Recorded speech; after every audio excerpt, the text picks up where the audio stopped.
Warning! Bitag Line Primetime is a social media production that caters to mature audiences.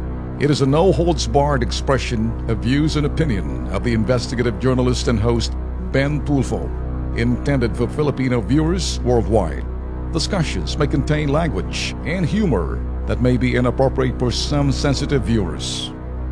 If you do not approve of the above, please do not watch our video. Should you wish to continue, we strongly advise that you proceed with caution.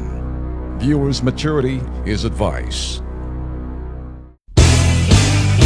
Napansin ko kanina habang naglalakad ho si President Digong, packet ho ng stage sa congressional platform. At nakita niyo ho, sino pa si Lai de Lima.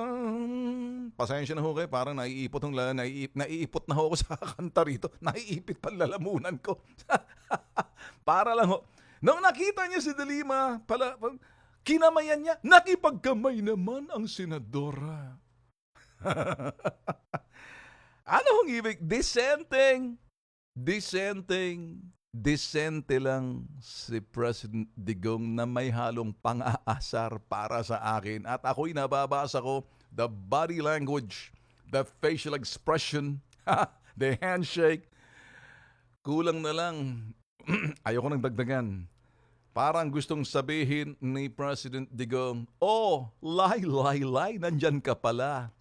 Ikaw senadora na. Hindi ba maggagawa ka ng congressional Senate in aid of legislation? Pero gusto kong sabihin ni President Digong, senadora ka na, ako presidente, nandyan ka lang, ako nandito. Sige, ngumawa ka ng ngumawa. Ganun pa man, dahil we have to be civil, let me give you my hands of friendship. Friendship nga ba?